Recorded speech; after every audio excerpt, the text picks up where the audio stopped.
We're going to do a different plus size tour today, and it's going to be Natural Bridge Caverns. Come along with me. We're off on the discovery tour. This is down the path down there. Geologists believe that this large depression in the ground used to be the uppermost room of our cavern system, but collapsed about 5,000 years ago due to weathering and erosion. When it did that, it left us with a 60-foot-long natural bridge. That's where we get our name, Natural Bridge Caverns. In the 1960s, 4 students from St. Mary's University's grotto's just a fancy word for a cave club, came down and were like, hey, can we come explore your land? And of course the landowner was like, I don't see why not. Go ahead. And so on their 4th expedition on March 27th of 1960, they found a 120-foot-long crawl space that led to the over 2 miles of cavern system that we currently have today. This is pretty steep. The bear pit. So now we're getting to where it's steep and wet. St. Mary's Hall. Oh wow.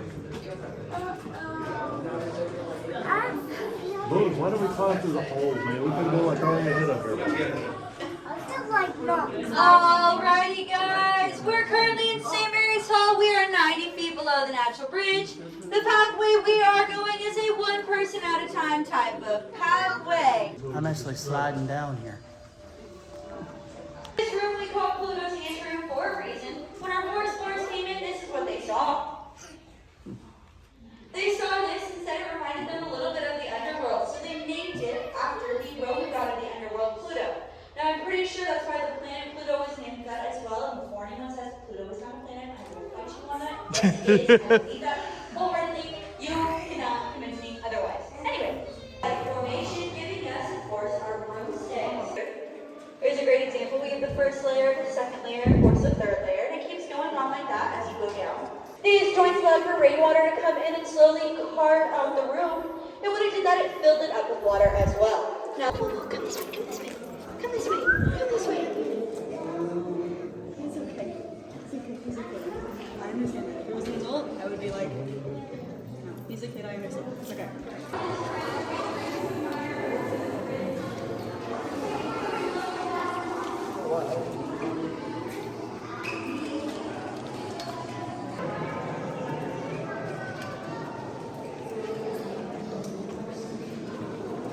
As you see, this is very steep climb up, so it's a little difficult. 2, 1. Oh wow. Whoa. I would like to welcome you to Castle of the White Giants. Wow. You are the second largest room in our cavern system. It's 50 feet tall, 50 feet wide, and 250 feet long. You're currently standing 150 feet below the Natural Bridge, if you were wondering. And yes, that is a lot of 50s. Whereas the table and of course the chandelier. And below all of these, we have our cavern water. Now this cavern water is 100% drinkable, except from this point, because if you drink the water from right where you're standing, in that little puddle, the water on the floor where your feet are filters into that water. So I don't recommend trying it from here. Now at the very end of the tour, there is a water fountain for you guys to try this cavern water. It is filtered all the way through the limestone, and it also now, again, if you remember, it takes 100 years to grow 1 cubic inch of formation. Of course, meaning that these are huge, meaning that this is safe and stable, and we don't have to worry about. Great. With that said, does anyone have any questions, comments, or concerns? Which experiment is this? I assume it's another one. That is the same one that we saw in the Emerald Lake. What that one is doing, it is counting the water that drips from these formations above it to see how active the cavern is.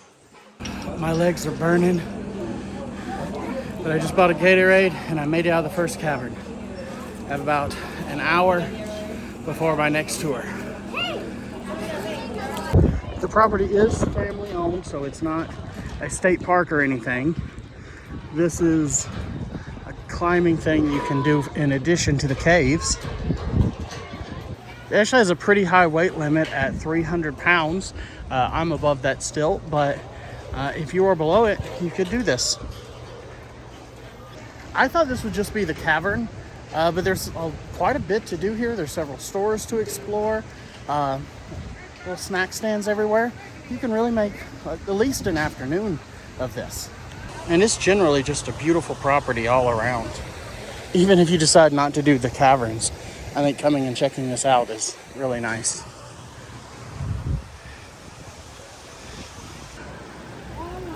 You can pan for gems. That's cool. Purchase a bag of soil or rough with gems, and then you... How fun. Looks like it is about $25 for a bag. Here it is. These beautiful geodes.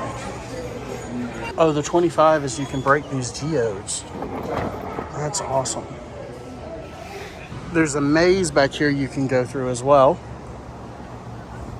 It is $12, or you can go back through it for $6. All right, now we're gonna do the Hidden Wonders Cavern tour, which should be a little bit shorter and I'm told should be a little easier to get out. So we'll see how this one compares. It left us just behind with a 60-foot natural bridge from which we get our name. Now below our natural bridge is the entrance to our Discovery Caverns, which is a different cave system with a different story. Now you guys have tickets for the Hidden Wonders one, so please have those out and ready. We're gonna take some dirt pictures up here and you guys can follow me. It's really pretty well. If y'all haven't subscribed and considered joining my Patreon yet, I don't know what more I can do for you. Fat testing caves.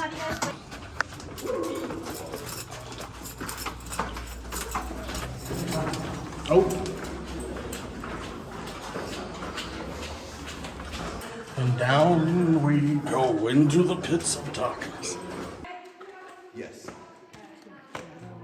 Lots of really cool formations called speleothems. Now here in Natural Bridge we have two generally different types of formations. We have drip stones forming from dripping water and flow stones forming from flowing water. Now right now we're going to talk about some of the more popular ones. The ones that up now are called stalactites, and they hold on tight to the ceiling, so these ones will grow from the ceiling down. Now these ones that up now are called stalagmites, and these ones might reach the ceiling one day or they might not, and these ones will grow from the ground up. Now even though all of our formations are very unique, they all look very different, they all form from the same way through a process called calcite deposition. Cave down onto that thing right over there. If you guys look really carefully, you'll see that it was actually really close to missing the room entirely. Any closer that way, and it would have. And any closer this way, and it would have been a much longer way for them to drop down. Wow.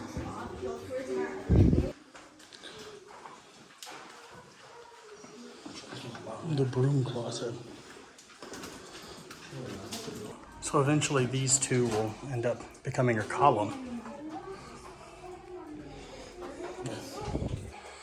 Alright guys, so this room is called our dry well shaft, and it gets its name because of this stuff right over here.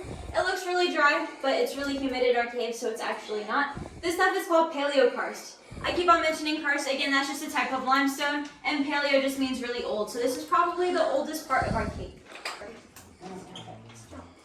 Again, calcite in its natural state is perfectly clear, so the light is allowed to go through.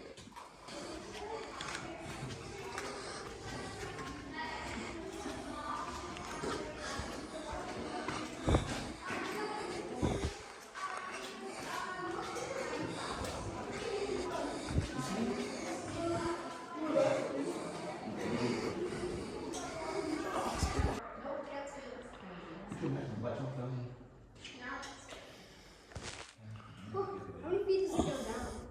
So we'll go down like 200 feet. We're going to just right down like 21 feet. Then how do we get up? We have a right to take this up. You don't have to walk. I would not work here for this. Do you have any idea how much it cost to do all of this? Couple million, probably. Just a couple million? Probably more than that. I don't know. I don't make these big decisions. All the lights and concrete? I would love to know. Yeah. That's a, So yeah, the reason that some people can see their hand in front of them is... Now over here, we have an experiment going on. The University of Texas at Austin is conducting an experiment. They're trying to see the growth rate of a formation in 1 year, and they're hoping to better understand weather patterns through this. So one day they're hoping to be able to understand and reading the lines much like they would a tree trunk. And then over there, we have some soda straws. So all of those hair-like structures, those are actually hollow in the center. The calcite will deposit in a ring, and it creates a structure much like a straw. Now the straws in this cavern system over here can grow to about 8 feet long, but in our other tour, they only grow to about 6 inches long. Do you all have a guess on why that is? No guesses? You guys want to hint? Vibration? Bats? Bats, yes. So bats travel through echolocations. They will send out sound waves and then it bounces back on them. And then they kind of know where everything is. But since the soda straws are hollow, it actually doesn't register with them that they're there, so they end up running into them. I'm very proud of myself for guessing bats. Well, chef number 5. But when they were exploring, everywhere that they found just kind of had an abrupt end.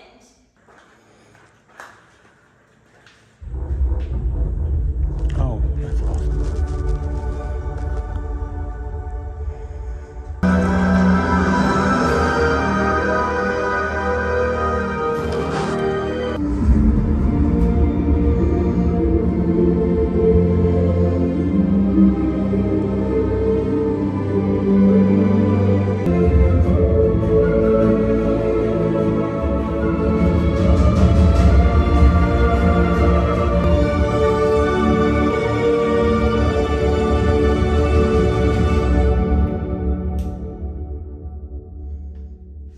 I didn't know this came with a ride.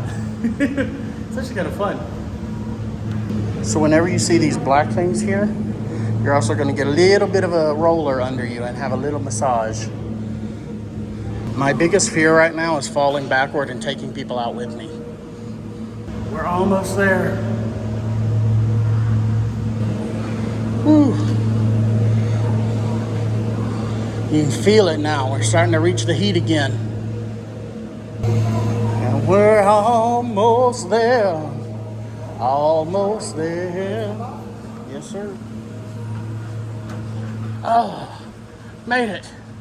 If you're wondering how dry Texas is right now, let's dive into my reaction and recommendations.